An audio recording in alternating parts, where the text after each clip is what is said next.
agenda on the email Did somewhere. I not hand you one? Well, yeah, I got this one.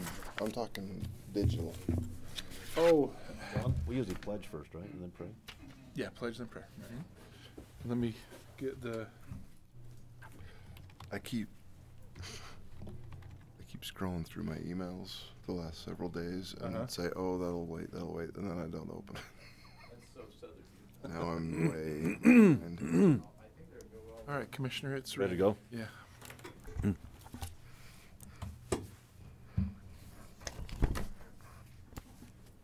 Good morning, everyone. Would like to commence this Iron County Commission meeting held this Tuesday, the 12th day of November, 2019 at 9 o'clock. We'll begin this morning with a pledge led by George Colson, and following that, John Whitaker, our county clerk, will offer a prayer for us.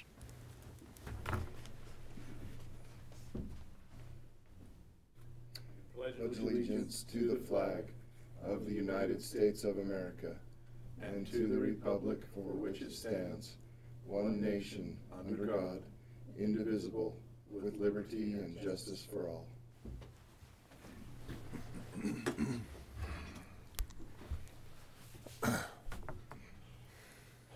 Our Father in heaven, we're grateful to be gathered this morning in this beautiful land which we love. As in the context of Iron County Commission meeting, we pray that Thou wilt bless these proceedings with Thy Spirit and grace. We pray that Thou wilt guide the decisions that are made today.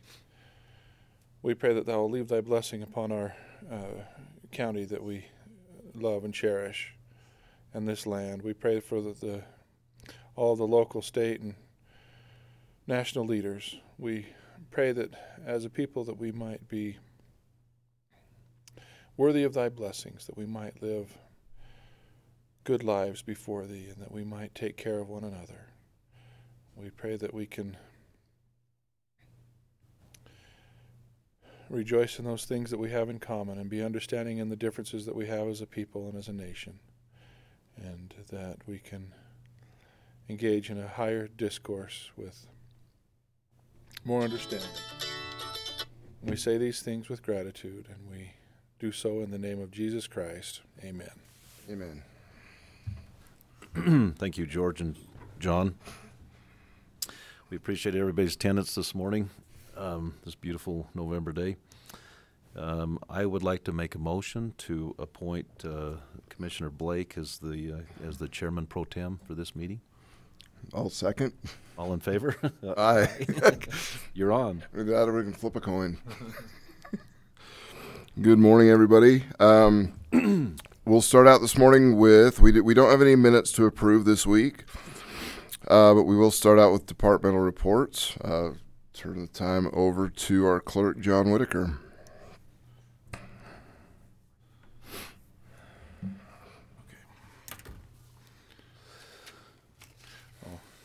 Turn off the slideshow here.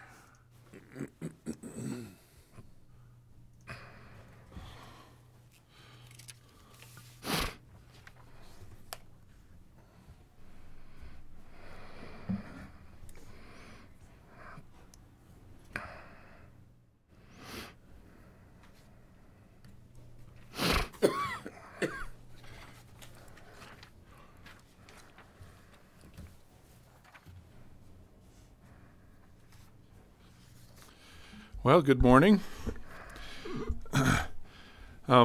As you can see with the report in front of you, we're doing fine budget-wise overall. There are a couple of line items I want to address. They have little red tick marks by them. The first one is travel training. There is a correction that needs to be made there, and Dan and I are working on that. There was a $1,000 expense that was misappropriated to this account. I shouldn't say misappropriated. It was incorrectly assigned to this account. Language matters. In that case, probably, yeah. Yeah, right. Then it's Schlosser. That's knowing you. Not misappropriated. Okay, where was I? Vehicle fuel is running a little high. We actually adjusted the budget up for 2020. And the credit card fees are also going to be adjusted up And then we are taking steps to work on lowering those through instant payments. And, the interesting thing, though, is between credit card fees, the merchant fees, there is an offset there between the cost of the mailings that we do. We don't get a credit card fee, a merchant fee for the checks that come in, but we do send out the billing for those. But there are more and more of our customers who are taking advantage of the digital billing and auto pay.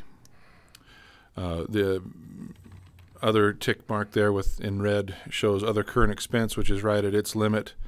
That was I discussed this in an earlier report, but we had purchased a number of books for marriage licenses, and they were a little more expensive than I anticipated, so we kind of used up the current expense on those. But we should have marriage license books for 20 years, so we're doing pretty good.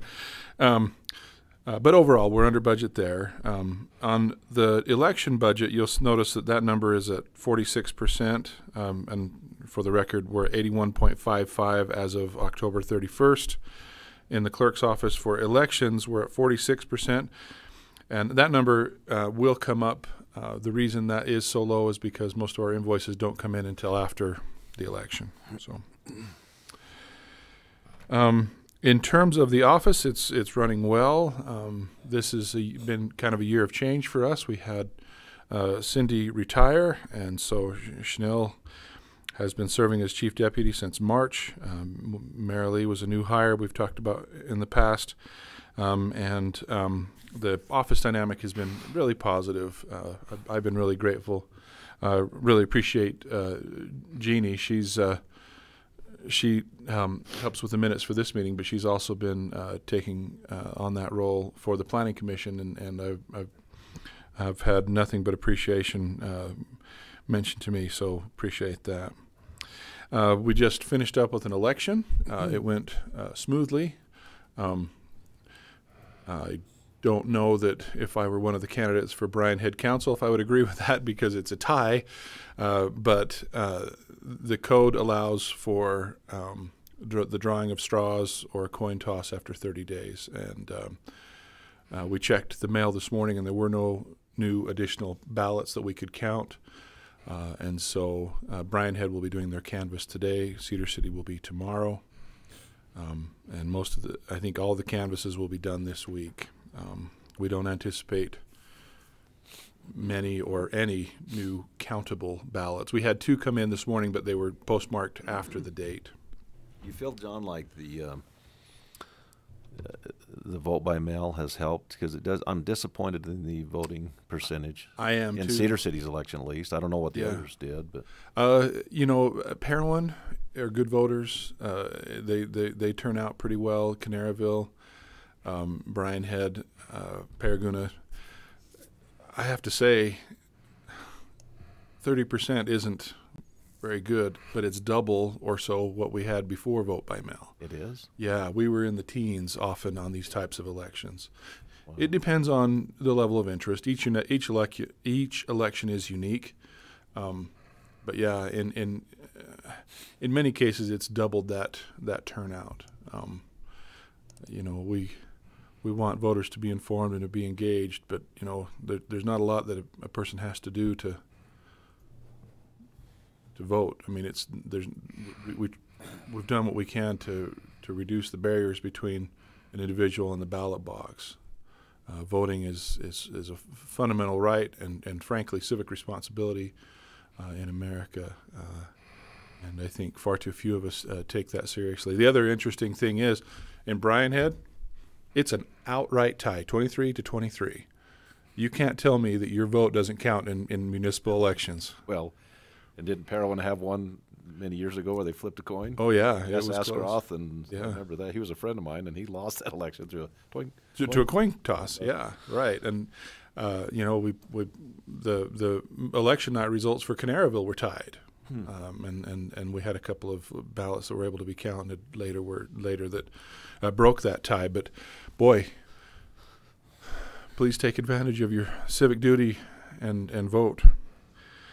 Finally, and we'll talk about this more a little bit later in the meeting, but we anticipate working with the folks in Sunset Subdivision after the successful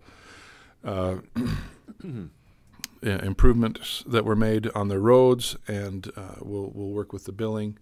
The BOE with Commissioner Adams and Steve Platt and Nicole Rosenberg were held last week, and we'll give a report on that in a few minutes. But we look forward to doing the billing for those and trying to make it as convenient as possible for those folks. That's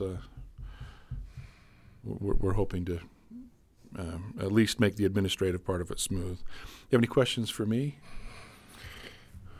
Not really. I appreciate everything you do for us, and smooth sailing in your office. It's organized chaos anyway. We try to keep things going for you. I appreciate it. Well, good. Thank you. Immensely. All right. With that, I'll end. Thank you. George Colson, our emergency manager. Morning, Commissioners. Morning. So looking at my budget summary, once again, it's going to be, I'm going to come in under budget. Even probably the most problematic areas were fuel. But then again, fuel costs went up. But the Tahoe's not working very well right now, so it's not being driven. So that even my fuel will probably come under budget. For this year, we had to move some funds around, as I explained in the last budget hearing, that we took some out of some line items and put them in another.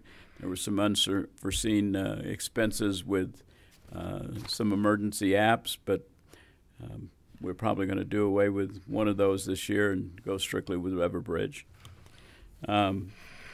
So the budget is pretty much the way we left it at the last budget hearing, so we're going to be all right on that. Great. I just wanted to cover a few things that we've accomplished in the last year.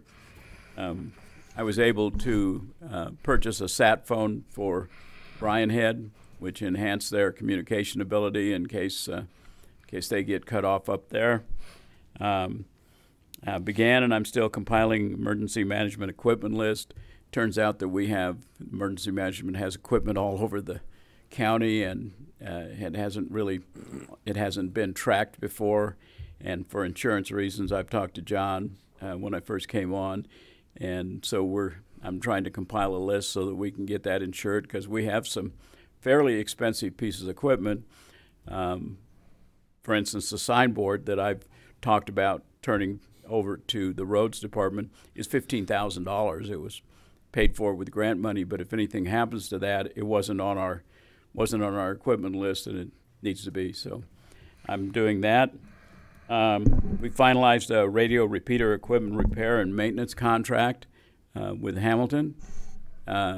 Emergency management didn't even know before that those repeaters belonged to us, to emergency management. We were responsible for them, and so now we've identified them. We've got a maintenance contract, and my rural fire departments are able to hear those pages a little bit better now, and I don't get yelled at the fire chiefs meeting quite as much as I used to.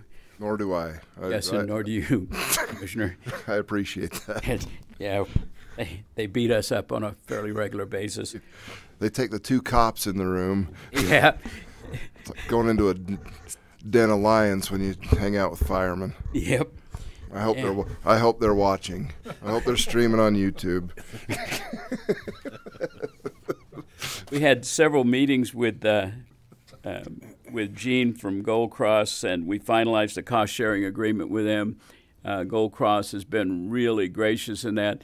They agreed that they use about 80% of the radio time for those pagers, and so Gene Moffitt agreed to pay 80% of the maintenance and equipment costs, and we recently sat down and had a meeting with all the fire guys and Gene Moffitt, and he's kicking in a considerable amount of money to upgrade a lot of that equipment. So we're moving forward. So that ought to cover for at least the next 20 years some of those upgrades. So that'll be good, and the outlying fire departments will be in a lot better shape. We've participated in a couple of exercises, the Cedar Airport Triennial Mass Casualty Exercise, and I wrote and conducted a tabletop exercise for my CERT people. Had a contracted, I guess you could say, with a Eagle Scout, and we've got new sandbag fillers out there at the sandbag pile, so that's good. And in conjunction with Cedar Fire and County IT, we set up an Everbridge training with the rural fire departments so that they're able to, all the rural towns can use that Everbridge system a lot better, and they know a little bit more about it now. So is that going forward this week? Yes, I hope so. Yes. Yeah, we've thanks to Mike Phillips from Cedar Fire, Chief Phillips, we're finally getting the paging system onto the Everbridge, and that's moving forward. So hopefully in the next week or so we get that finalized. And I've talked to Commissioner Cousins about this. In conjunction with the county GIS, one of the things that I was concerned about when I first came on, we're in a geologically active region, and one of the things that is beat into you when you grow up born and raised in the West is the importance of water. And putting those two together, I worked with GIS and with the Geological Survey and the water, all the water providers in the county, and GIS has given me a overlay map that shows all of our primary water sources in the county overlaid with our active fault lines. Chief Phillips stole my one map that GIS ran me off because he wanted to show it, because Cedar, of course, is the most at-risk community in the county. They've got all three of their primary water tanks sitting right on active faults. And Chief Phillips wanted to know if I was going to move them, and I said, that's Cedar City. I'm a county employee, and I don't have that authority. Even if it was in the county, I don't have. Do we own a crane that big? I don't think we own a crane that big. Oh, you don't. So, but that's a concern, because in an earthquake, one of the byproducts of earthquakes are fires, and there's a very good chance that even if those towers don't come down, those water towers don't come down, the pipes leading into them are going to buckle, and the tanks are going to empty, and you're not going to have any water or water pressure to fight fires. So I leave that to Cedar City. I've turned that over to Chief Phillips to bring up with the City Council in Cedar, but that is a concern. Any? Thanks, I guess. the doom and gloom. Well, people have asked me in the past, what do you do for a living? And I said, I go to meetings and I go to disasters. And of the two, I prefer disasters. They're better organized and they get more stuff accomplished. But yeah, that's kind of my job, is to bring you all the bad news. So, sorry. I appreciate it. If we don't plan for it, we're hosed. So yeah. I appreciate the proactive approach. Well, and I'll get GIS. I'm going to be in Salt Lake this week, but next week I'll get GIS to run me off a map, and I'll make sure that each one of the commissioners has that map and showing those fault lines and water sources. Come first of the year, you'll have a new home too. It's going to be that quick? I'll bet it's going fast over there. I'll bet you'll have it by March or April. So. I don't have to move anymore. You shouldn't. One thing we probably better get back. Well, I hope fire season's over. No, it's not. I know I got a call from Mike Melton on Saturday asking for commission approval to extend the fire season to the end of this month. I said, I don't know why you call and ask, and he says, well, our book says we call and ask. I said, well, yeah, we agree. Whatever you say, you're the fire guy. And so we need to get back on track with the trailer deal that we're talking Yeah, by command post. with the command center. Yeah. I'm telling you, I haven't slept last night, so I'll be fine though. But we need to get that back, because that's going to be in conjunction with the construction of the building. It probably needs to be, we'll just make sure that we have everything in place that we need to go as far as the command center. Well, and as soon as we get that built and ready for it, although the sheriff's office has been gracious enough to let me park my stuff over there, I'm going to probably move all my trailers over there closer to me. So, but we'll wait until the building goes up. Obviously, I can start moving stuff over there. Excellent. All right. Thank you, sir. Appreciate it. Stephanie from the Children's Justice Center is next.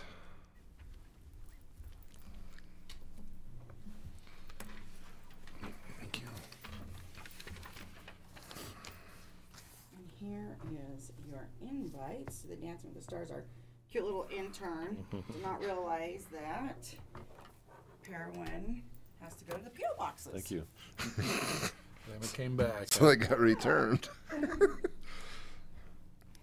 Does that mean I can just attend and I'm off the hook for any other duties? You've got lots of duties that you need to tend to at the Dancing with the Stars. So, which is next Thursday, the 21st of November at 7 at the Heritage Theater, our huge Dancing with the Stars fundraising event. As you might recall, last year we were fortunate enough to raise $50,000. We absolutely live in an amazing community. That really helps the Children's Justice Center to be able to provide the best services possible to our victims and our families that visit the center. Some of the things that we've been able to do with that funding is assist with, different mental health options for families, as well as we have our yoga that we offer to our kiddos. They absolutely love it. It's broken down into different age groups. I actually had the opportunity to be able to attend one of the 10-year-old class. Actually, no, it was actually the teenage class that's like 11 to, I believe, 16. And it was really great to be able to see these gals who've been victims to be able to work on healing and learning new skills on how to deal with, the trauma that they've experienced, and really showing how Chelsea Robinson, who is our yoga instructor, just really works on encouraging them and inspiring them to be leaders and to take an active role. There's times during the actual session where the girls will actually take over in the yoga class and actually teach it, so it's really cool. The class that comes in right after that class is the younger class, and it was so interesting because when I walked out the door, they were anxiously standing out there waiting to be able to come in. And so, it varies anywhere from 6 youth to 12 youth, just depending on the day. And so it's nice to see those kids because, we believe everybody is going to heal from traumatic events differently. There's your traditional, mental health counseling, but then we also are aware that there's other ways, such as yoga, meditation, different things like that. One of the things that we've learned is when 9/11 happened, they had every mental health provider available, ready to start working with those that were affected by that. And one of the things that they found out was that the yoga, the kind of non-traditional types of healing were the ones that people tend to really gravitate to. The yoga, the meditation, different things like that. And so we're super grateful for our Dancing with the Stars fundraising event. It just helps us to continue to support our victims and our families in that, along with our multidisciplinary team as well, and any first responders who are also welcome to come out to our Tuesday night yoga classes that we hold at 4 o'clock every week. So get your tickets. It's going to be a great event this year. As always, Scott Phillips, Fred Adams, over the top, absolutely phenomenal.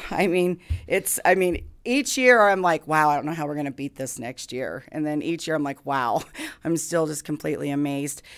Super excited. We actually are going to be kicking off the Shine Awareness Campaign, which is actually a statewide awareness campaign with the Children's Justice Center.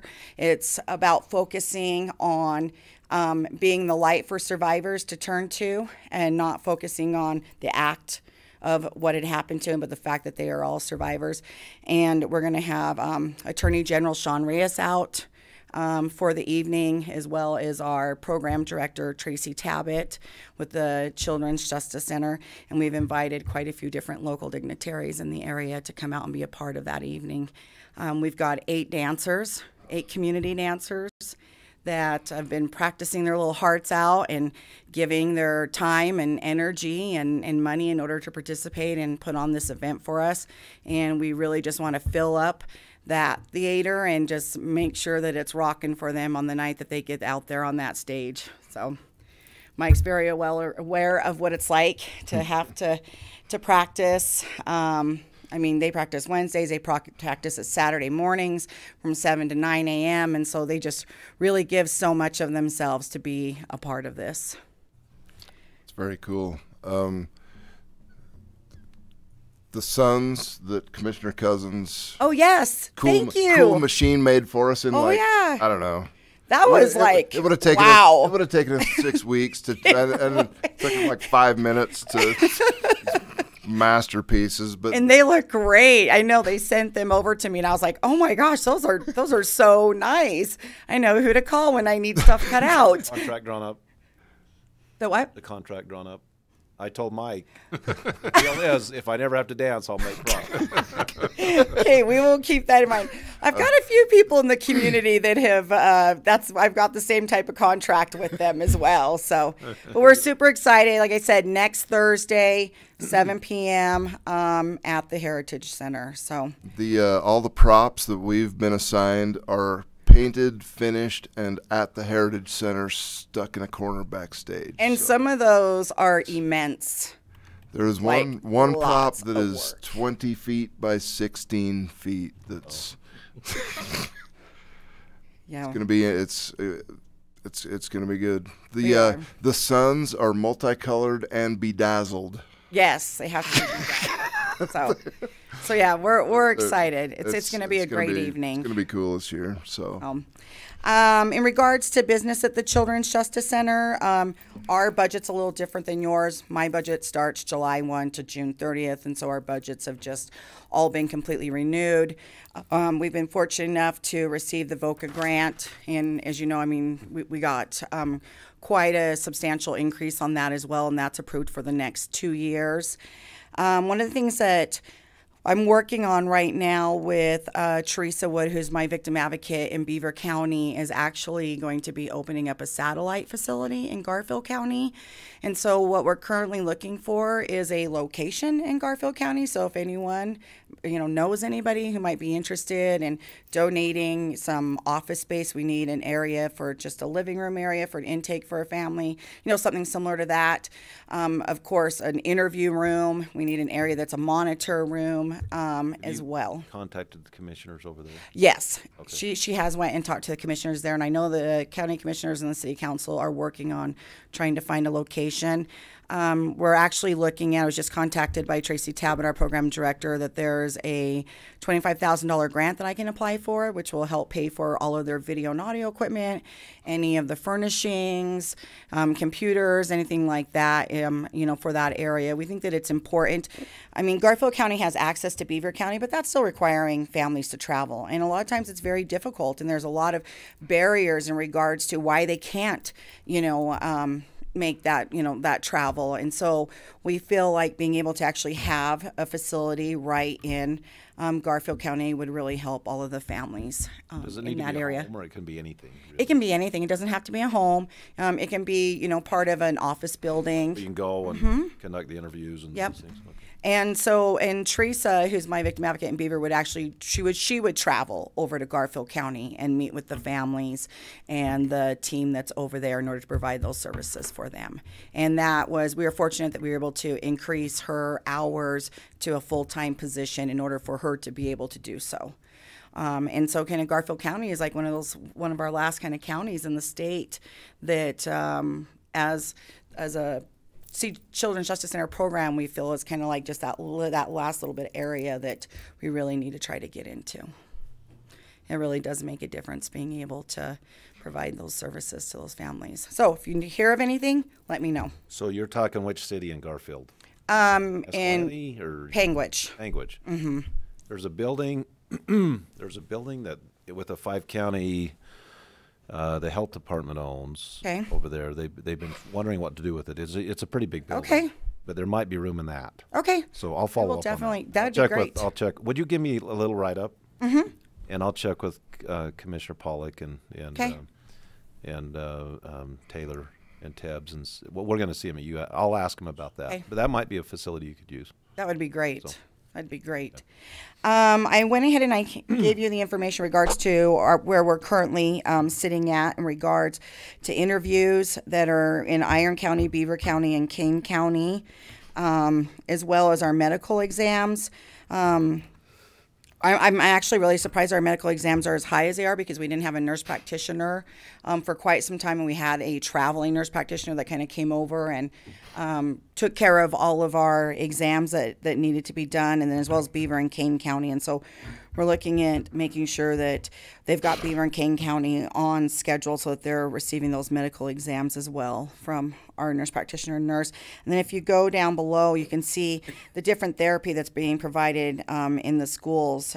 This is what is absolutely unbelievable, the amount of individual sessions that is going on. And you think about the kids and the families who are really making some huge progress in regards to their healing, even in Kane County as well. And so we're super excited about that and very gracious that the school district has allowed us to come into the schools and be able to provide those services to those kids at school so that their families don't have to be leaving work, bringing them, to the center and then having to get back to work as well.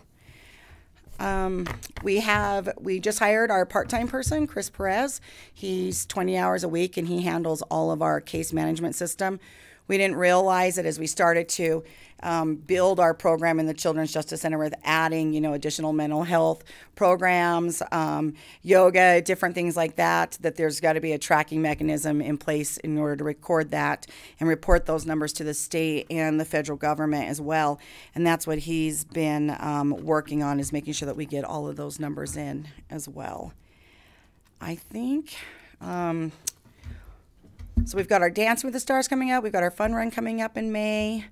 And other than that, I think we're doing really well and just going to try to focus on getting Garfield County up and running and getting that grant taken care of as well. I'll follow up on that. Okay. Any questions at all? No, just the usual kudos. Thank you. Thank you. Okay, thank you. Appreciate you guys. I bought my tickets. I'll be there. Okay, good. Thanks.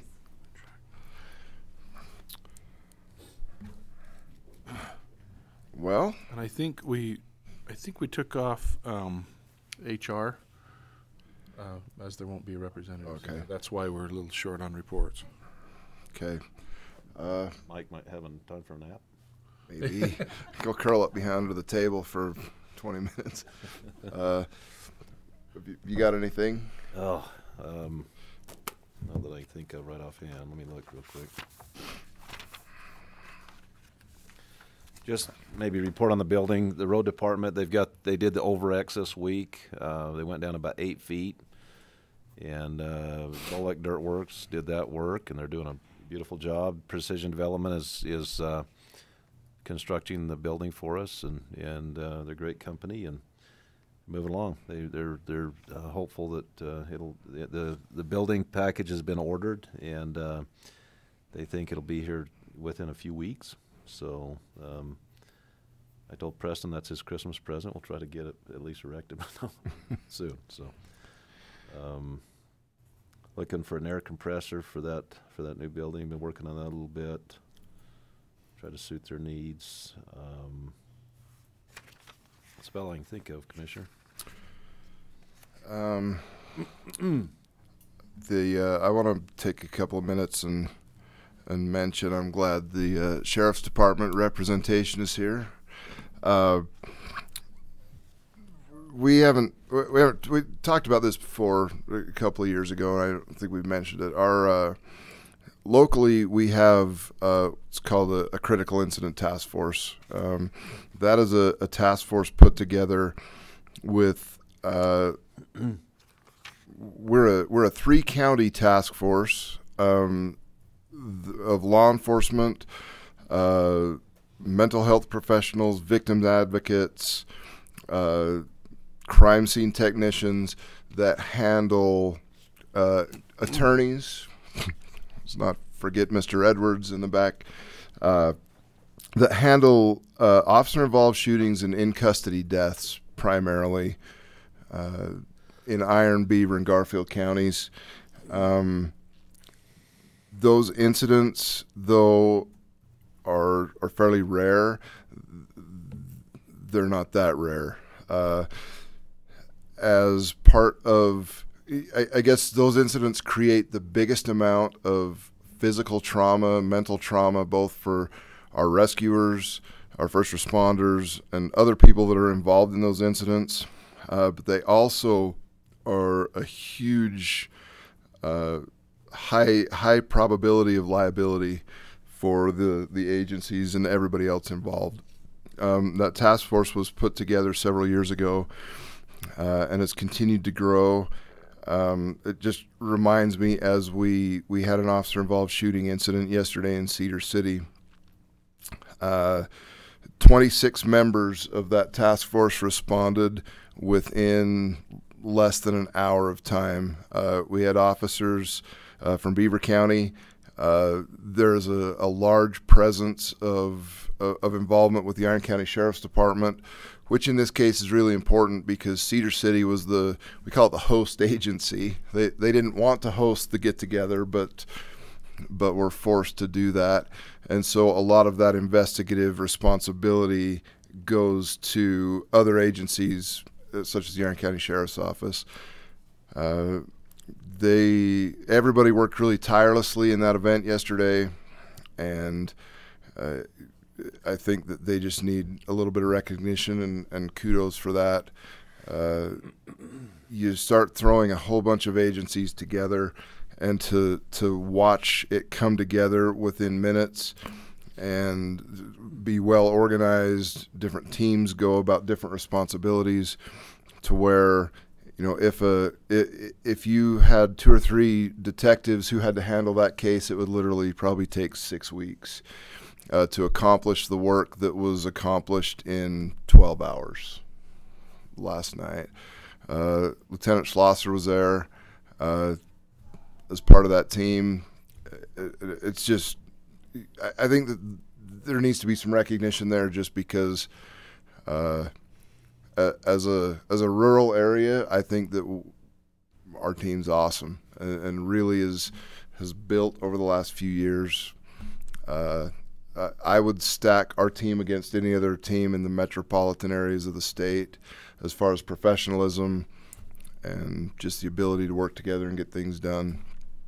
It was very unfortunately we had to get together last night and yesterday, but the cooperation between agencies was awesome, and it's, you know, a thorough investigation will take place because of it, and it's just it's awesome to have that resource here, that we don't have to rely on a team from Washington County, or even, you know, Washington County as a team. Our probably next closest one's Utah County. We have enough professionals here to staff those incidents and not have to rely on outside help. It's just kudos for that to whoever's listening. Chad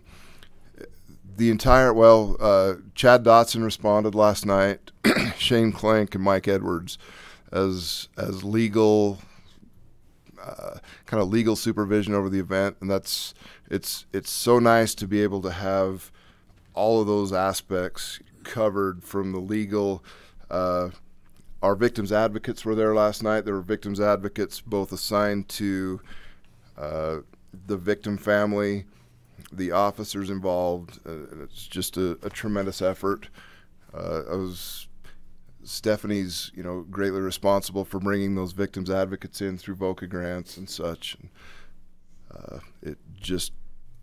appreciate that service when those events arise. So that's really all I've got. Good work. Thank you. I actually have something I'd like to bring up. For several years now, met with Maria Twitchell regarding interagency or jurisdictional event form, like application for events. So like if there is an event that goes through multiple jurisdictions, what we've been trying to accomplish is making that a simpler process for the applicants, making sure we cover all the essential bases as far as legal and safety things. We had kind of we'd been talking about it for some time. Lieutenant Schlosser had been a great resource in that regard. He actually organizes a ride for fallen officers in Moab. That's Grand County does something along these lines for multi-jurisdictional events. And what we've kind of landed on is a software piece that's a piece of software that we already subscribe to, which is what we use for our building inspections. We're going to use that same software amongst the different entities to be able to track events that are upcoming, build a community calendar, give law enforcement and EMS folks a heads up for events that are happening and where they will be and when. And of course, allow the entities to still be able to maintain control of those, but to be able to kind of share that information. We're getting closer. We're working on interlocal agreements right now, and resolutions. We'll have those for the attorneys to kind of review before too long. We're hoping to have it up and running, maybe a beta by December, and fully running by the first of the year or so.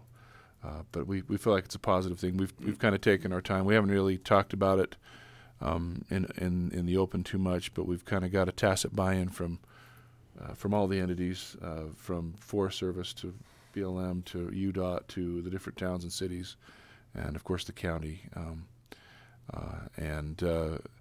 I'd also like to thank Brady Fry. She developed the software and in short order made it so that it could be used for this purpose as well. And notably for the county and any of the municipalities that use it, there will be no additional cost. She just includes that in her package. She's an individual who worked for the Washington County Building and Zoning Department and kind of developed this software on her own, and now she has kind of developed that into her own business. And I'm actually hoping that this is something that will take off. We can kind of learn the lessons, and that it will be able to be used in other counties and areas. Utah is such a tourist-oriented area that being able to coordinate on these things is important for safety. It's important to, I think it's important that we are welcoming for events, but I think we need to be competent in how we receive them, how we vet them, and the requirements we place on them for safety, for organization, for those types of things. And so we're hoping that it rolls forward fairly soon. Like I say, we're hoping to have kind of some beta stuff online by December and maybe have it up and running by the first of the year. So appreciate Lieutenant Schlosser, and we've met together multiple times, and he's kind of shared his experiences and some of the things that we felt like the different questionnaires should have, and the process through which a person could go and kind of how the information should flow. And of course, Brady has made it happen for us. So we're grateful for that. We'll give you more information as it kind of comes to light. So Thank you. Again, I think that's a great example of the cooperation and ability to work together in our little corner of the world. Anything else? All right, we'll be in recess until 10 o'clock. Our public appointments portion of the agenda will start promptly at 10 a.m. Thank you.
All right, welcome back. Welcome back. We are on the 10 o'clock agenda. Item number 1, it's a public hearing for Community Development Block Grant. First public hearing notice. The Council of Aging Department is asking for support in applying for a grant to pay for an addition to the Cedar City Senior Center building in the year 2020. We will declare, first, Curtis, do you want to give us just a little bit of information on the grant and what the request is before we start the public hearing? This grant is through the state of Utah. It's called the Community Development Grant, and it basically what happens is 5 county receives about $835,000, somewhere in that area, for this grant. And then they kind of divide that out between the 5 counties. We have placed in a request that we would like to have $200,000 of that grant to be applied to the Cedar Center.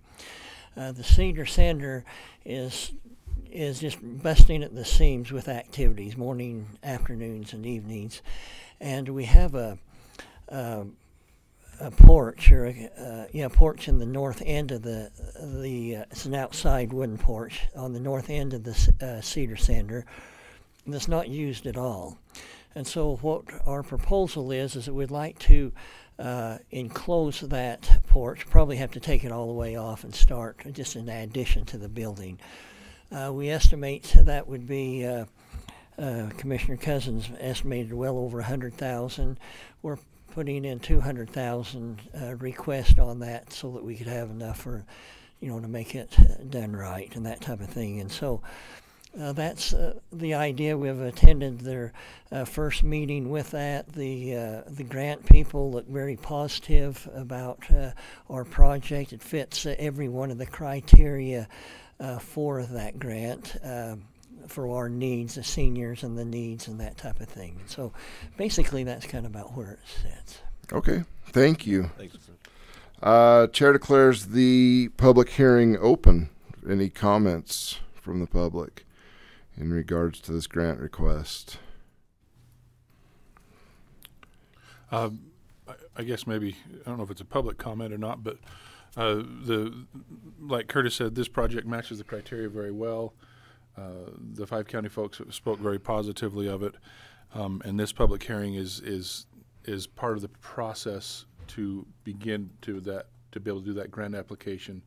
Another thing that we'll need to do is to put that down on the prioritization list, which we will take care of. So great.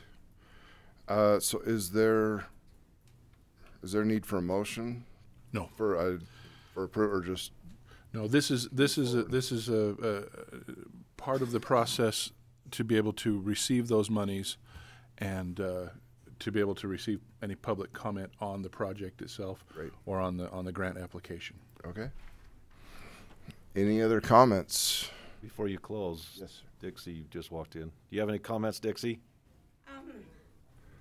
Well, only that.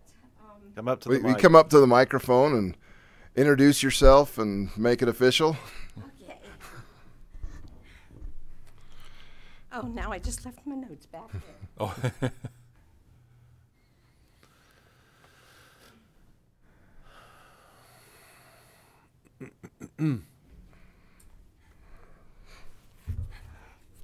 Okay, my name is Dixie Tiankin, and I'm a retired social worker and teacher. And I got involved because I am a senior. I am almost 80 years old, and I have done quite a bit of grant writing for both the school district and for Lincoln County, Nevada. And when we heard about the CDBG program, I became very excited. And it was, well, first let me just tell you that I am the chairperson for the 5-County Social Service, Human Service Council.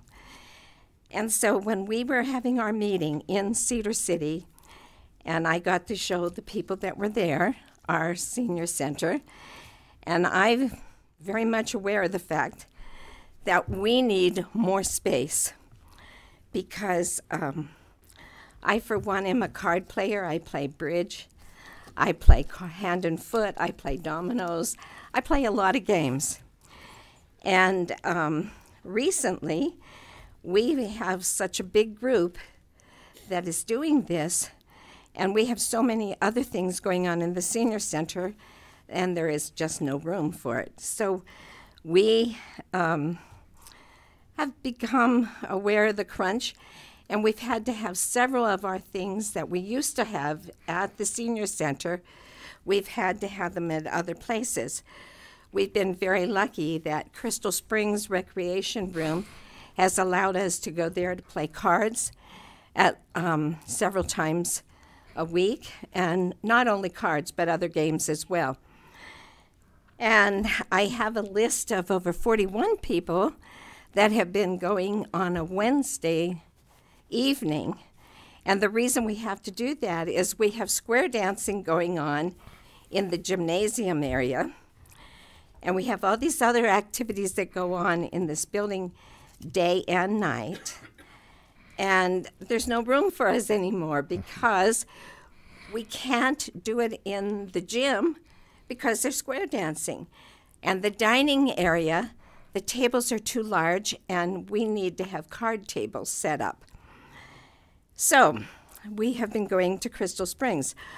Also, on Mondays, we do a thing, another group of us, and we have a little potluck because there's no lunch at the senior center that day. So we have a potluck, and then we play games and cards that day during the daytime. And we have been taking turns having it at several different homes. And we need this space for games. There is a very active pool group, and they even have pool tournaments. That also, it's difficult for them because of the gymnasium needs to be used for exercise classes, and the pool tables happen to be in the gymnasium as well. So we need this space.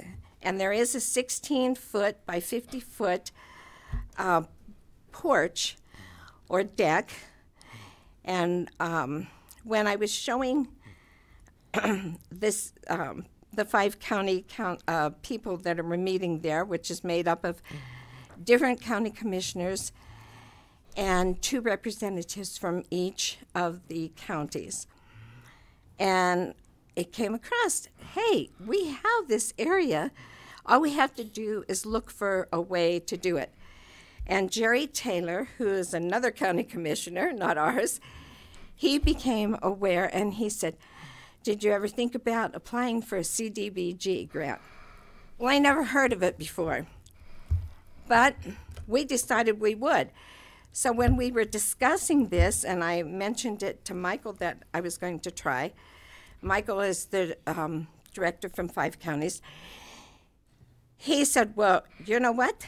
This weekend is the meeting that you have to sign up for if you want to make an application, and you have to go to it. I thought, what? And I thought, nope, we're going to go for it. So at the conclusion of our meeting, we asked Commissioner Paul Cousins to be with us and look at this room and tell us what he thought. And we thought maybe we could do it for about $150,000. He said, I don't think so. So we need new footings, we need to take the old deck down, and we need to expand.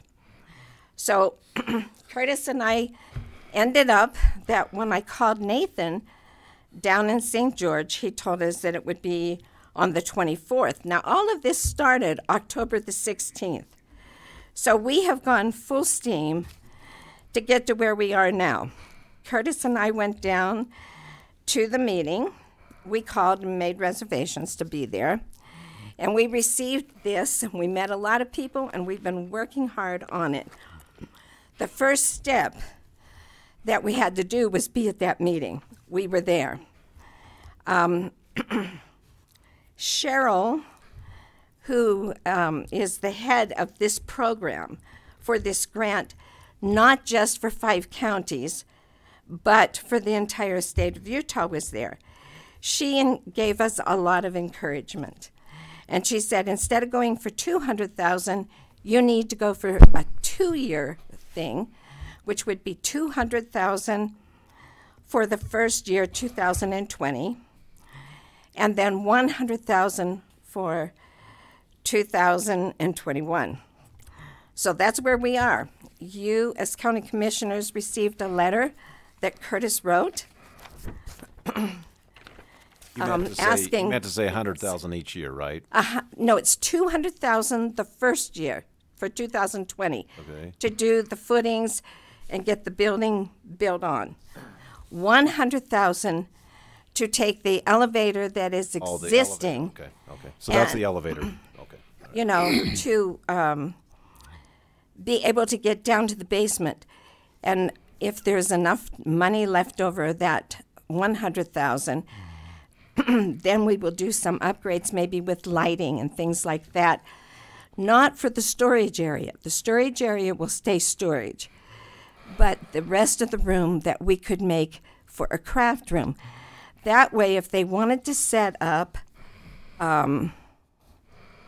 quilting frames, they would have enough room that they could leave them set up, and seniors would have access to the basement. Currently, the elevator that was put in the building is just basically a freight elevator, and it's pretty old, and it makes a lot of crazy noises. So that probably does need to be replaced. So we're asking for your permission to apply for this, and this is our first public meeting to say what we want to use it for and why.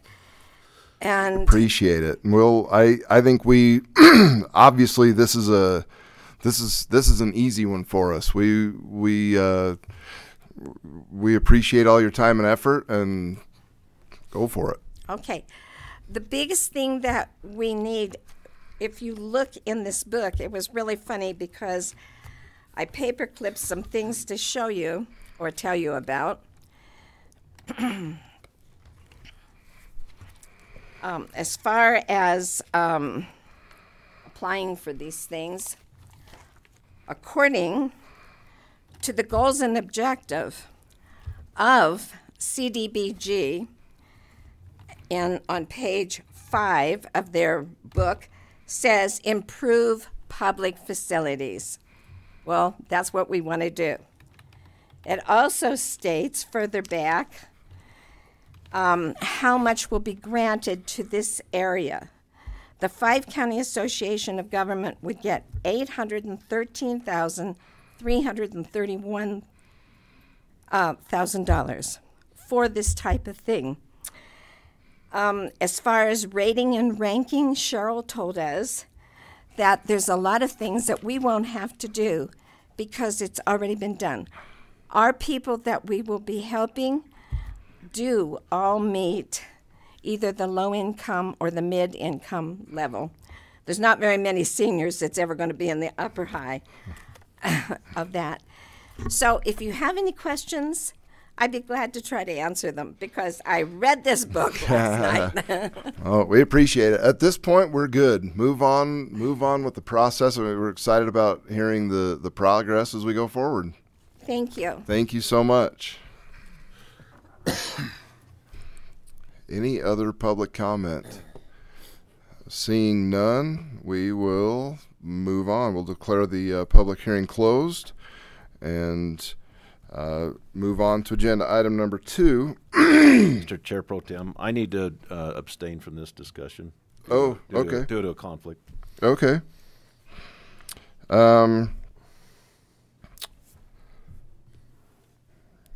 So the next item, public hearing regarding the proposed issuance by the county of up to $9 million of its facilities revenues bonds. The proceeds which will be loaned to Dixie and Ann Levitt Family Foundation to provide funds for a new student residence hall. Go ahead, sir, Morning. before we open the public hearing. Alan Jones, trustee of the Dixie and Ann Levitt Family Foundation. As you recall, on October 14th, the commission passed an inducement resolution indicating its intent to consider the issuance of up to $9 million of industrial revenue bonds for the construction of a new student residence hall just south of Southern Utah University. You will recall that these are bonds that, although the county approves the issuance, they are no recourse bonds to the county, meaning that the county has no responsibility or liability for payment. That liability rests exclusively with the Levitt Foundation. We had hoped to have an action item in front of you today where you could consider a resolution to authorize the issuance of the bonds, but we are awaiting the completion of an appraisal for the project, which will give us the number that we will be requesting at a future meeting for the bond amount. This meeting, therefore, is a public hearing to allow any public comment on the issuance of those bonds. And like I say, we'll be back hopefully either at the next meeting or at the December meeting of the commission with a number for the commission to consider to actually pass a resolution authorizing the issuance of those bonds. Hey, thank you, Mr. Jones. We'll declare the public hearing regarding the proposed issuance of those bonds discussed open. If anyone has public comment on this issue? Seeing none, Chair declares the public hearing closed, and we'll look forward to more information in the short future. You bet. Thank you, Mr. Jones, for your time. Item number 3, public comments. Just remind people of the excuse me, of the rules for the public comments. 3-minute time limit per speaker. Don't repeat other people's comments. Items for not on the agenda, and comments should be directed to the commission and no attacks on other people's character. Any public comments this morning? Seeing none, we'll move on. We'll turn the time over to our auditor, Dan Jessen, for the presentation of the tentative budget for 2020. So there's not much of a presentation. The presentation will be in the next one. We'll have the public hearing, and I will go through. I have slides and a little bit fancier. As per code, the tentative budget was submitted to the commission on the 1st, and today's action is really just to adopt the tentative budget, and then it will be on display in my office, and also we'll put it on the website so the public can scrutinize it. I'm always a big advocate for, if there's questions, come talk to me. I'm not going to make people do grammar requests or anything like that. I would love to sit down with anybody who's interested and go over any of the details of the budget. Of course, it is tentative. We are still fine-tuning a few small things. Anything that changes between now and then, I typically will highlight, and even if it's a small change, I want people to know that it is somewhat of a work in progress, but we're not willy-nilly just doing bait and switch and stuff like that. But I think that's all I have to say about it. We had a lot of requests come in from the different departments. After this tentative budget is adopted today, I will send out to each of the department heads the stuff that was approved in by the commissioners that's in this budget, and so if there's any concerns, they can reach out. And like I said, I'll go into quite a fuller presentation of the budget next week. So if there's any questions or any comments or anything like that, I'm happy to talk about it, but it's not really the purpose of this. Do we need to take any action today, or just informational? No, it's well, I don't know. It just says we're supposed to present a tentative budget. So there's not really I don't think you have to officially adopt it. I even looked to see what I could find about it, and I didn't. I've done that in the past, but wouldn't hurt if you guys wanted to vote to adopt it. But the final budget is the one that matters and counts. Right. The public hearing, and John is ready to go ahead and get it published for 10 days in the paper, and I have to have it on display. So really, it's just a matter of accepting it. So. Okay, I'd entertain a motion. I'll move to adopt the 2020 tentative budget that Dan's presented. I'll second. All in favor? Aye. Aye.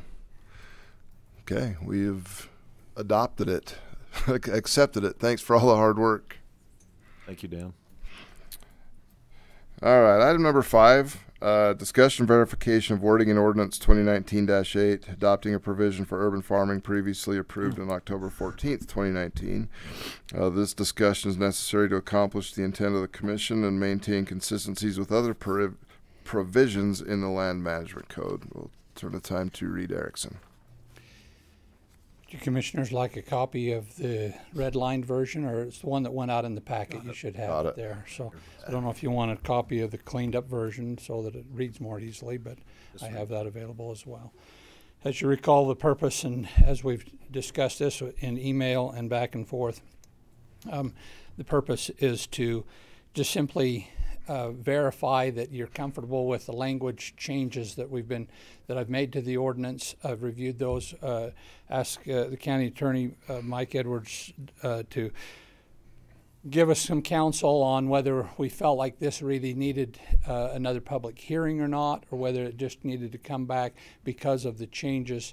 If we wanted to make all the changes that you indicated in the draft that you had adopted, there were some conflicts with the existing ordinance. And so I've tried to make the changes to the ordinance to reflect the intent of what I believe you were after last time, to allow the uses that were established and in the zones that you established them without having conflict with other provisions in the ordinance. And the exact language that was adopted created a conflict with the table of uses and uses that were allowed in different zones and what the language was in the definition. So I think it reflects what you've intended. It made changes in a number of different areas in the ordinance to try to reflect the pig numbers as indicated, and creating a new category for that and trying to have all that work out. So if there are any questions, I'd be glad to respond to those. I read through it. Looked good to me. Yeah, I did as well. I didn't have any additional questions. I kind of got it ready for the meeting today, and there were just a few little grammatical errors that I fixed. There wasn't much. Yeah. Okay. Would call for a motion to approve. I'll move to approve the change in wording of ordinance 2019-8 pertaining to the adoption of and provision for urban farming that was previously approved on October 14th, 2019. And this is due to the necessity to change some wording to comply with and be consistent with other provisions in the Land Management Code. Can I just ask you to make one other finding? And I'm suspecting this is the case. I just want to confirm. The changes that Reed put in there, is that what you intended to approve when it was before you originally? Is this that same intent? Yeah, well, the same goals. I think so. Yes.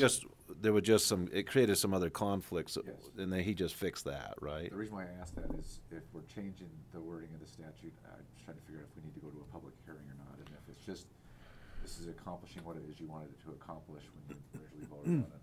let's just have you vote that way. Otherwise, if we need to change more than that, we can go to the hearing. That's why I just wanted you to clarify that in your motion. So do you feel like we, You can just add to your motion that this is adopting the intent and the amendments that you want agreed to include when it was before you last time.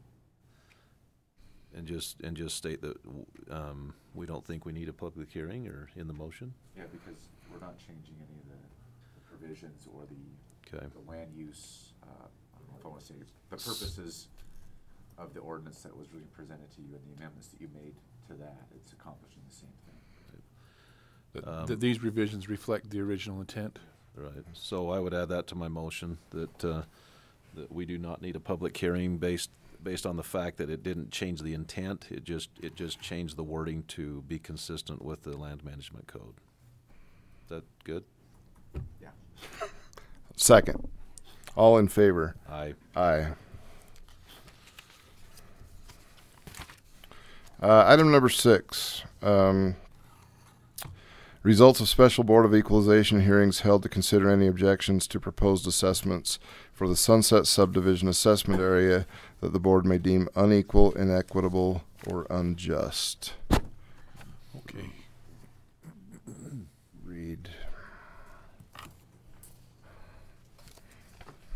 This is the newest version as of this morning, and reviewing it with the county attorney, or with the bond counsel.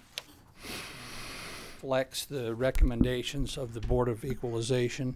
So this item simply is to make you aware of the items in the Board of Equalization heard is reflected in section 5. There was only one appeal brought before the Board of Equalization. They held hearings on 3 different days, and there was one person who appealed the consideration that his benefits were not equal to all of the other property benefits. And so the Board of Equalization voted to recommend that lots 3 and 5 in block 1 of the Sunset Subdivision assessment area be given a lower assessment amount than the other, because they do not have a road that was improved by the assessment area directly in front of their properties. They are part of the Sunset Subdivision. They will receive benefits from the improvements, primarily in that the assessment area creation will make it so that the homeowners association does not need to collect the fees that they have collected in the past to maintain the roads. And these properties previously were paying that assessment. It also benefits them in terms of land values to the area, and the garbage now is not being assessed or not being centralized garbage. They have cans in front of their house. There are a number of improvements to the area in terms of drainage and things like that. They were all considered benefits even to these properties, even though they didn't have a road in front. So the Board of Equalization recommended that they each be given a half an assessment, and the rest of the other value from those assessments be spread across the other 56 properties. There are 58 properties, and so that's reflected in that provision in section 5 on page 4 of the ordinance. And so I don't know that there's any action required. We just wanted to make you aware of that, and that's the recommendation of the Board of Equalization. If you adopt the ordinance in the next provision on the agenda, then that will incorporate these recommendations. Great, thank you. Let's move on to number 7, the ordinance 2019-10, confirming the equalized assessment list and levying an assessment against certain properties in the Iron County, Utah Sunset Subdivision assessment area. Said levy for financing certain improvements in the assessment area, also establishing the effective date and the ordinance and related matters. Ask for motion. So we need to adopt this. Is that what we're doing? Yes. So this ordinance actually creates the assessments on the properties. It establishes the amount, and then there's appendix that will be completed by the clerk that identifies all the properties, their legal description, and what their assessment amounts are. All right, so I'll move to adopt ordinance 2019-10, which is confirming the equalized assessment list and levying an assessment against certain properties in the Iron County, Utah Sunset Subdivision Assessment Area. And this said levy for financing certain improvements in the assessment area, and also establishing the effective date of the ordinance and related matters. I will second. All in favor? Aye. Aye. Thank you. Get a hold of the Ryan. Yeah, I don't think he'll make it in time. He said he was on his way. Maybe he kind of swing back around. Okay. Item number 8. Ryan Riddle is en route to discuss that, so we're going to move past item 8 for a minute. Move on to item 9.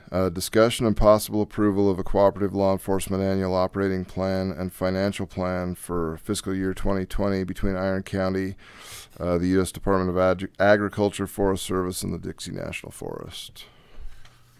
I think I can speak to that. Unless, did you want to speak to that? Unless I need to. Okay.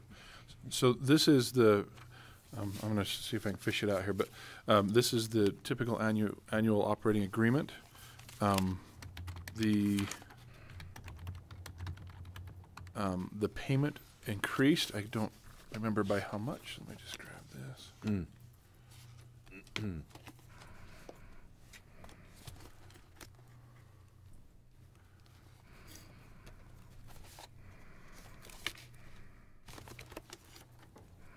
So it went up. Okay.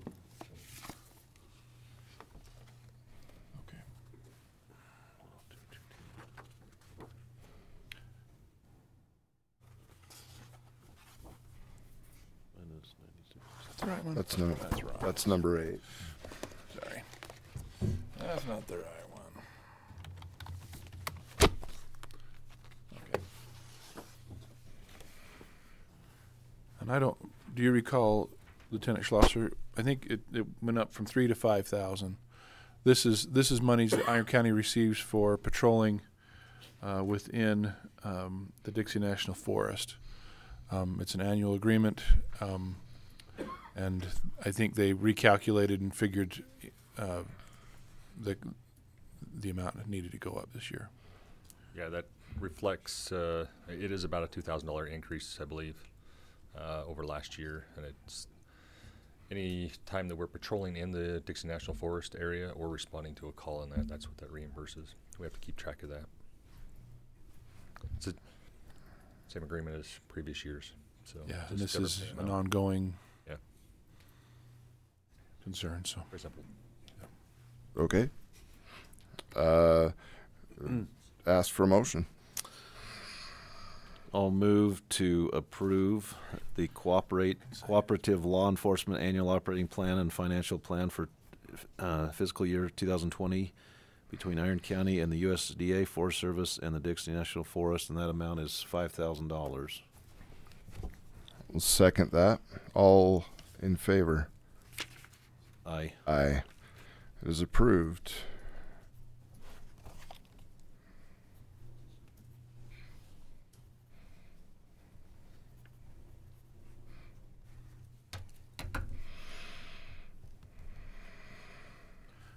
Probably could use all that stuff on the ordinances too, as pro tem, so I can get my minutes done. Okay. Get it all posted. Plus, no sense in having it on the side if he doesn't. Gotcha. Move on to item number 10. It's approval for a Christmas on the Farm event held at Nature Hills Farm at 4326 North, 2100 East, Cedar City. Event dates are November 30th, December 7th, 9th, 14th, 16th, and 18th, 2019. This is requested by Heather Carter with Nature Hills Farm. I don't believe that Ms. Carter will be here today. I can just speak to that briefly. We've had several conversations about this. This is an event. If you recall, we approved an event, kind of a harvest event, a few weeks ago at Nature Hills Farm. I believe they do some hay rides and decorate with lights and stuff for the upcoming Christmas season. With the zoning and such, for an event such as that, it just requires commission approval. And it sounds like the last event was really successful. No complaints from neighbors. It sounded like it was a good event. So, just a question, and maybe this is directed to Reed, but doesn't she already have a business license for her operation, or does? Yeah, and so yeah. Why, if she has a business license, why does she have to come back for approval for these kind of events? Is she? I believe she's. I can't remember what her zone is, but her zoning there does not allow for these type of events without approval. They're in the Sheridan Hills subdivision. They're east of Enoch. Okay. She's in R5.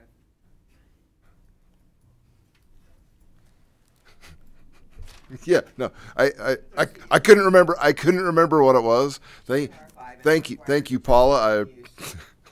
Yeah, I couldn't remember what she was zoned, but events like this require approval. I think it's a good event. Oh, I agree. I just wondered why they have to get approval. Call for a motion. Okay, I'll move to approve the Christmas on the Farm event held by Nature Hills Farm, 4326 North, 2100 East, Cedar City. Events in the events days are November 30th, December 7th, 9th, 14th, 16th, and 18th in 2019. And this is Heather Carter with Nature Hills Farm. Right. I would second. All in favor? Aye. Aye. That is approved. Still no Ryan? Still no Ryan. Well, let's You want to do HR? yeah, let's just move ahead with personnel and give him a chance to get here. Dell, for item Sheriff's Office portion of the HR. This is just to clarify and approve those that are completely on-call status, which includes our crime scene technicians. Previous approval was for the detectives that are on call, and these guys were missed underneath that, so we're just trying to correct that this time.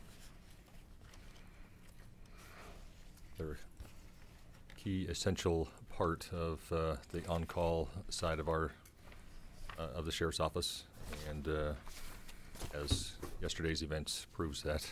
Yes. Unfortunately. Okay. I'll move to approve in the Sheriff's Department the approval of an on-call pay for Sheriff's Office Crime Scene Tech. And this is requested by Lieutenant Dale Schlosser. What was the individual again? There's actually two. It's Mikkel Croft and Gary Orton. So Mikkel Croft and Gary Worthen? Orton. Orton, I'm sorry. Yes. Okay. And that alternates week to week. They're not Okay. on call at the same time. So. Okay. I will second that. All in favor? Aye. Aye. Just one quick question. Is that in the current pay period or moving forward? I think that needs to be in the current pay period, like effective immediately. Okay. Thank you. Do we need to add that to the motion, or? Yeah, but let's think about that date just a little bit. Yeah. John's pulling up the date for so we can get the dates. Retroactive to the beginning of this pay period. Yeah. Okay. You want to update your motion a little bit? So I will. Is that going to be November 3rd? Well, is that correct? I was just trying to come up with an exact date. I'm stuck. Is that going to be November 3rd? Is that right? Yeah. So I'll add to that motion that we go retroactive back to November 3rd, the start of this pay period. Second. All in favor? Aye. Aye. Okay. I'm going to cover the next one as well. Yeah. I was going to say you or Commander Shaver, whoever. This is just the promotion for Stacy Mitchell from corporal to sergeant, and the approval of Jason Slack from deputy 3 to corporal within the corrections division of the sheriff's office. Those are to backfill positions through the promotion of Lieutenant Shaver. Okay, so I'll move to, in the Corrections Department, the approval of promotion of Stacy Mitchell from corporal to sergeant with corresponding pay increase per policy effective 11/3 of 2019. And that's a backfill vacant position. And 2, approval of promotion of Jason Slack for Deputy 3 to corporal with corresponding pay increase per policy effective 11/3 of 2019 as well. And that's a backfill of vacant position. Second. All in favor? Aye. Aye. Item number item C in Human Resources, request for approval of interim pay for HR Assistant Betsy Cummings for duties performed in absence of HR Director. That is, well, I've got the paperwork for that here. So a pay increase while acting as interim HR Director. Current rate is $19.27 an hour. That interim pay rate would jump to $24.89 per hour.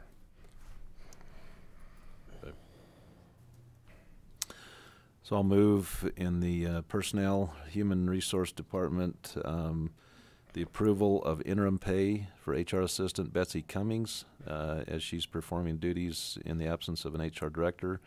Currently she's at $19.27 per hour, and that would increase her pay to $24.89 per hour. I have a question on the motion. Sorry.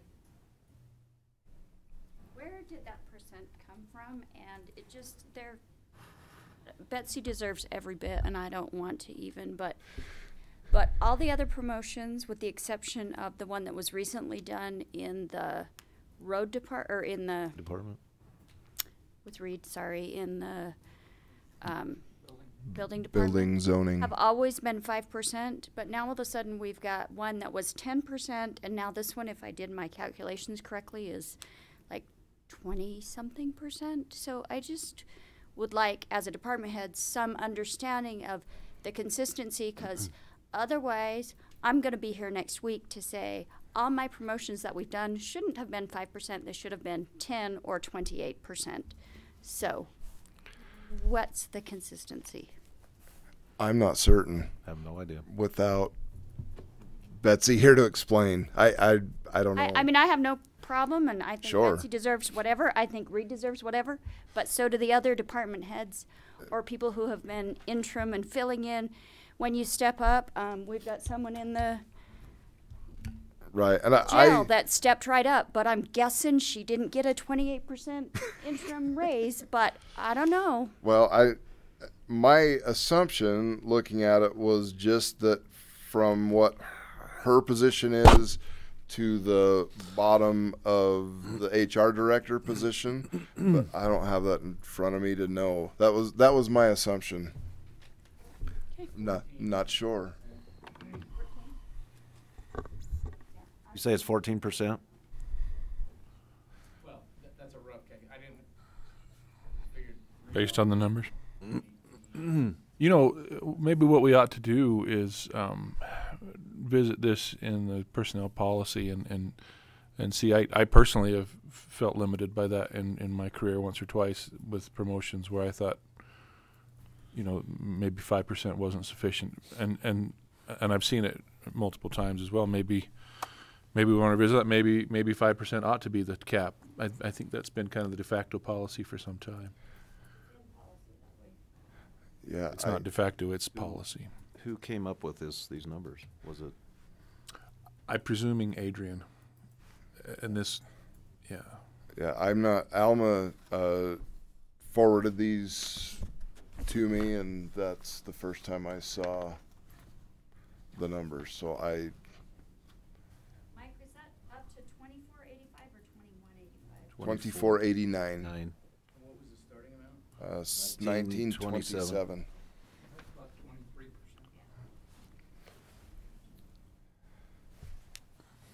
23%. Can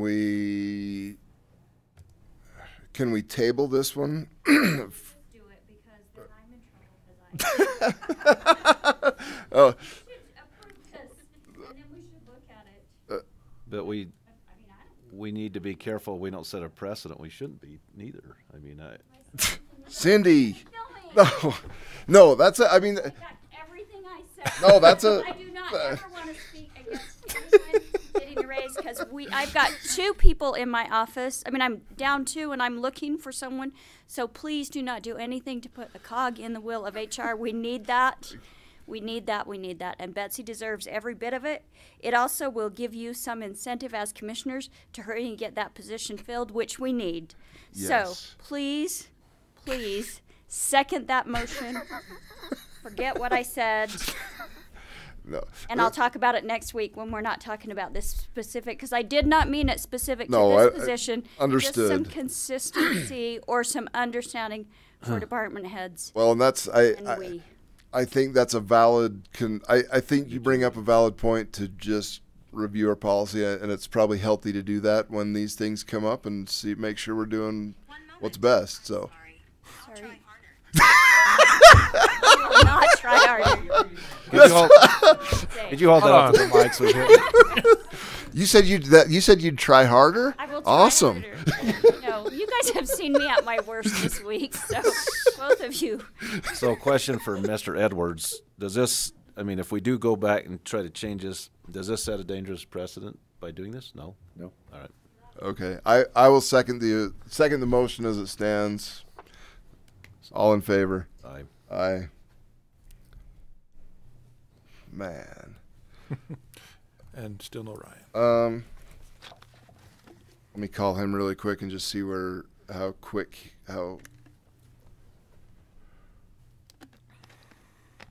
see where he is.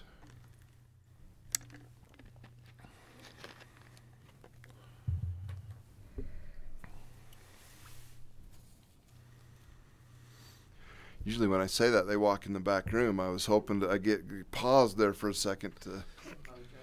I'm not implying anything, but would you let the minutes reflect how quick this meeting went with Mike running it? Just kidding, Alma. I have learned long ago to not make such observations. It's just a jab at Alma. Where are you at? What's your speed limit right now? Do you dare kick it up? Is that against policy or? And this is on the record. Just I'm sitting in front of the microphone.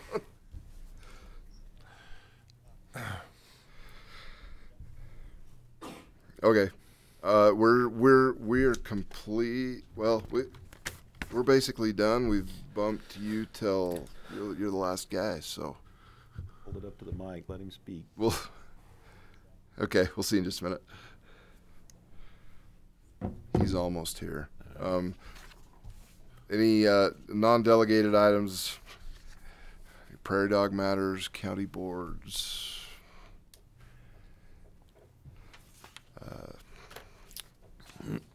I have to say I appreciate the county boards are probably more organized than they've been for some time, and I think it's good to express our appreciation for all those that serve on those. Most are unpaid, and they do a tremendous job. Yes. They're really, without all of those boards providing input to the commission, there's no way we could keep up with all of the issues out there. So that is really greatly appreciated. And that is so true. I just speaking from experience of water board, it's about a 4-hour meeting a month. 3 to 4 hours. Yeah, there's a lot of time commitment, especially during budget season and time outside of the meeting too. Time outside of the meeting. So, yeah, those board members are probably really underappreciated and under-recognized. You head to Cedar right after the meeting? I don't know. Okay, I just need to get signatures out of you. Oh, but I can even come by your house. We have a meeting. We have a BLM meeting today. We have a BLM meeting 1:30 this afternoon. Oh, I'll catch you. I just need to clean up my printed ordinance and I'll go that where that will read, and then we'll be ready for you to sign. Yeah, but I'll talk with you. I spent a bit of time Iron Countyizing it, and I don't want to do it again, but I will if I need to. Do you want me to give you a copy with the changes Yeah, or if, I think even just a couple of minutes going through it, I think we'll capture. Oh, what were the? Stop talking into the microphone. If anybody needs to stretch their legs or walk around for a minute, let's take a recess just until 11 o'clock. 5 minutes that Ryan should give him a chance to be here and stretch for a second. And I can certainly do it.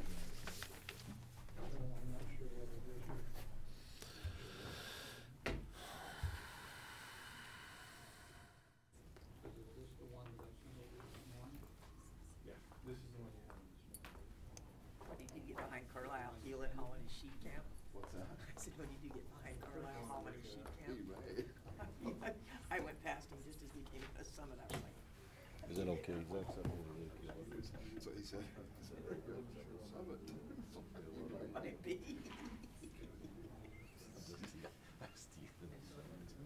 Oh, yeah. Yeah. I've done a lot of, like December, you said we've been working on this on and off for like 4 or 5 years. So we appreciate you guys' assistance in getting this done. I think it will be very helpful to a lot of people. More people.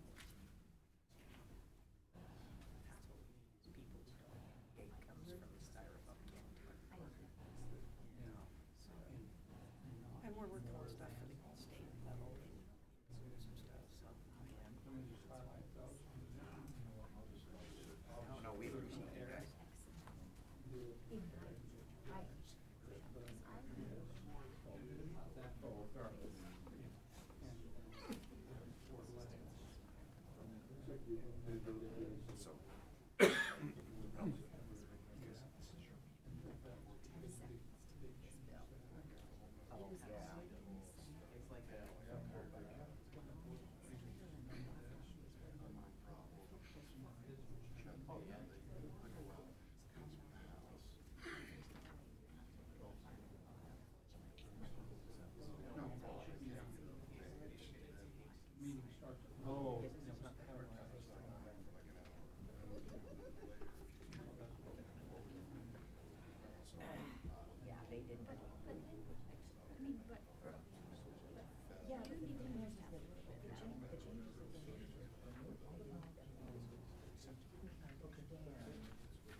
There were just a lot of places where like the words were like typed together or misspelled or just. And like which version? So this was the latest one. And this is I just grabbed the most recent one they used. So I just some of those. Use this one. I took that off. That is the one. And when somebody's understand the bill, puts up opposition against it. That's what we're trying to do. Well, just Well, the other thing is, or like. So I tried to think of this. The other concern I had was some of these tables.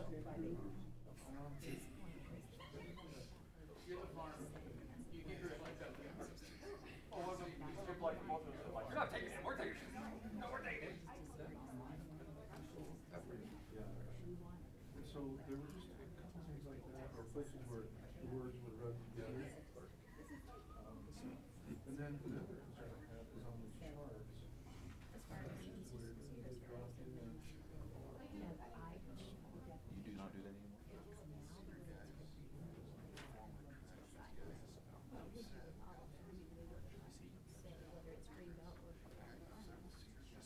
But based on criteria. Not tonight. They didn't donate any farmer that doesn't have gross sales of $1,000. It's that time every year, so if something has to change, we have to. But if you're And then like. And say, not necessarily agreements or whatever it is we need, we have time to get it ready for it.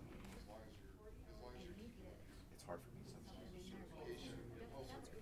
never heard that. call it crop failure, no, it's crop failure. So depending on what you have, if you're So like, doing, if you're doing pumpkin, well, and I did. that happens. Somebody being promoted, basically promoted. That's crop failure. Because you get nothing. But like, So the wrapping. Two people were filled in. He's saying we wouldn't have hit the dollar amount that year. I understand. This is different because it's a legal thing. but there's also in, Somebody filling in for somebody higher than them. it talks This is a about, higher paid position. There's a lot of stress, a lot of responsibility.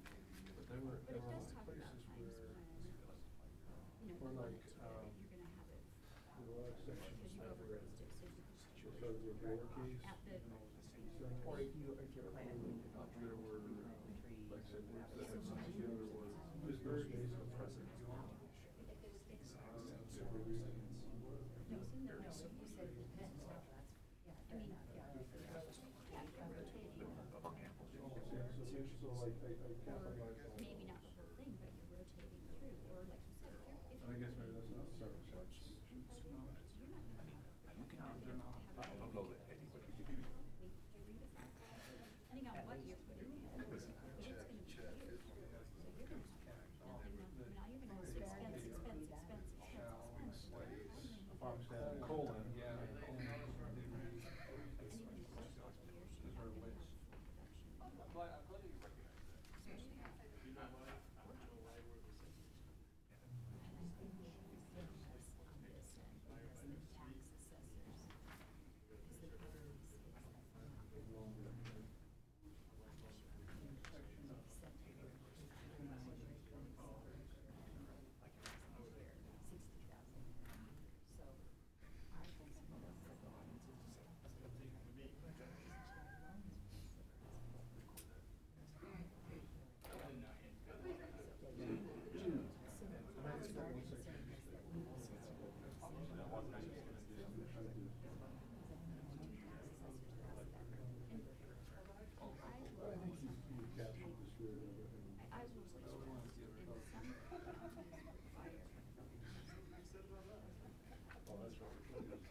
tell you really, for you, it's January 1st, so that then we have. But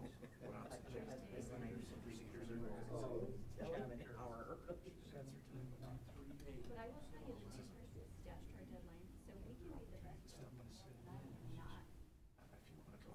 Not move that deadline. There are no exceptions. I don't want to be a chapter, but I just don't think that's fair. That's not a fair standard to place. You guys, where you're pure.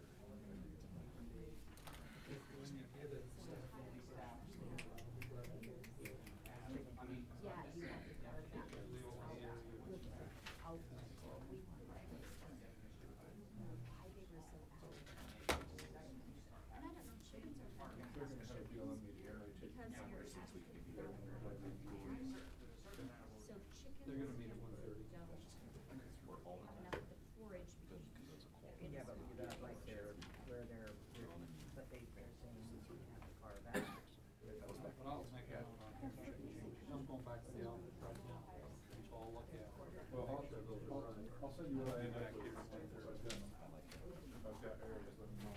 The idea. Because this is what I'll put before him. But it's like if you're cold, How long did that go for? crazy or broilers, they keep tractors. Yeah, so that's for you, those changes. Well, that's what they made the changes on that other, yes. Do you read that? Yeah.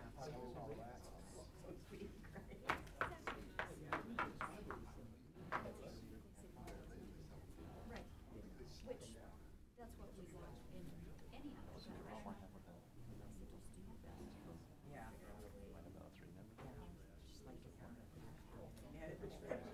That's my issue. That's what the elected officials. Yeah, we tried to make it that. It was that treatment told you.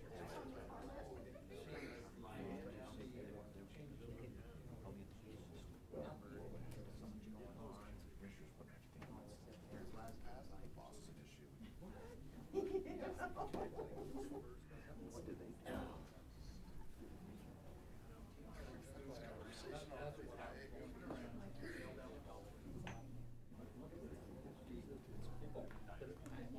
That's all I did. It's what it is.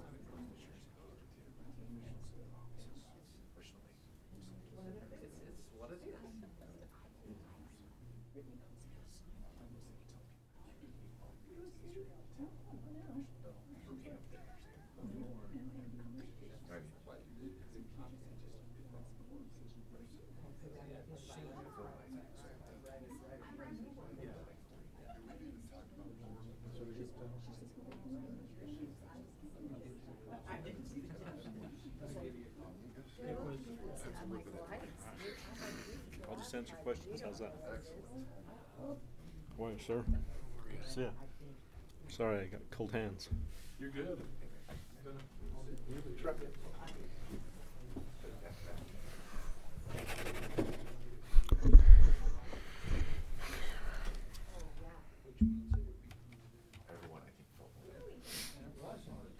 Okay, we'll be back in session. It's a little bit after 11 o'clock.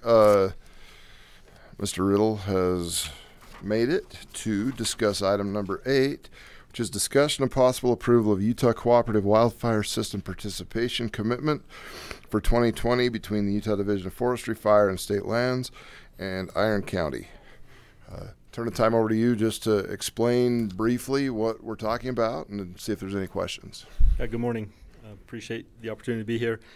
What this is the financial obligation that the county has to participate with the state of Utah in the wildland suppression program. This is based off of a 10-year average. We discussed it earlier in our budget hearing. What we did is went through and added the proposed projects for 2020. Most of those are pretty straightforward. The mitigation items would be removal of dead and down vegetation in an effort to reduce the potential for wildfire. Then we have some prevention objectives there with signage throughout the county to help increase awareness to fire restrictions and burn permit requirements. And then also we've got some financial obligations to the support staff in prevention and preparedness. And the final one to note, that'll be a 3-year ongoing, which is the Iron County Fire Building contribution. That'll be $20,000 beginning 2020, carrying on for 3 years for a total of $60,000 to contribute towards the new building that Commissioner Cousins was asking about. So we were able to secure that and get that into the plan. So I'll answer any questions if you have any. So the increase in the seasonal firefighter wages, why did that jump so much? That was based off of hiring one individual quit, which had much lower qualifications. We hired a new seasonal firefighter this year, much higher qualifications, much more experience, and was able to bump him to a little higher level there. So.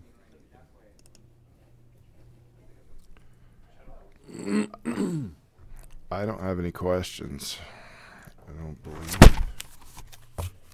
This is an increase of about $53.71 from last year, correct? Yeah, that's correct.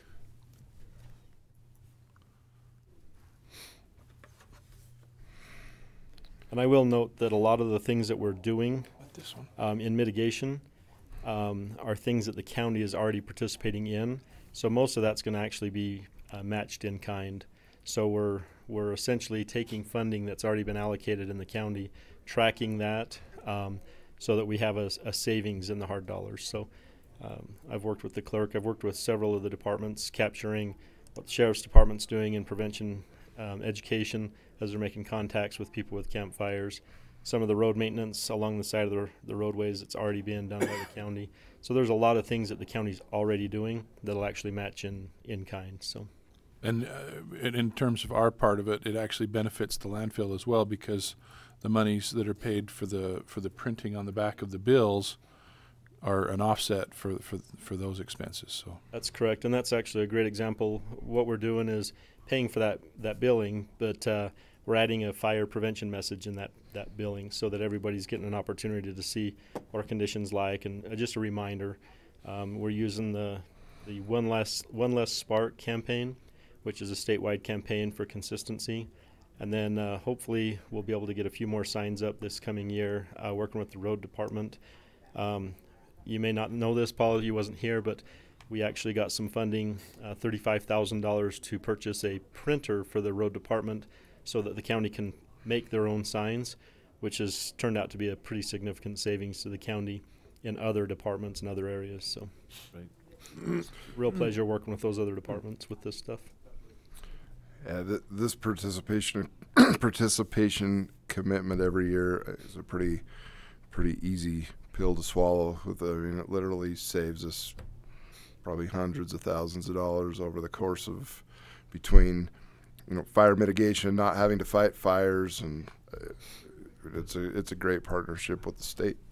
Yeah, and a lot of this mitigation work that I'm doing is literally patchwork, because I bring in multiple hundreds of thousands of dollars through the CAT Fire funding programs, as well as federal agencies bringing money to the table.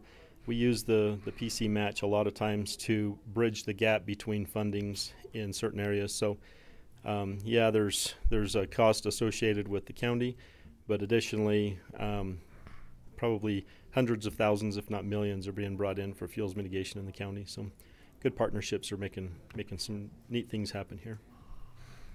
Great. Call for a motion. I'll move to approve what we've discussed, this Utah Cooperative Wildfire System Participation Commitment for 2020 between the Utah Division of Forestry, Fire, and State Lands in Iron County. I'll second. Did you want to talk about the total amount? Oh, we need to list it. So the total amount, and I'll add to that motion, the total amount is $102,210. That's up $5,371 from last year, 2019. This year. There's a correction on that. It would actually be $156,000. It's right here, Paul. $156,019 is the actual. So this one's not in our packet's not right. No, it's up higher. It's just up higher. It's this one here, Oh, I'm sorry. No, Okay. you're good. I apologize. So I apologize. That's the total is $156,019. Second. All in favor? Aye. Aye.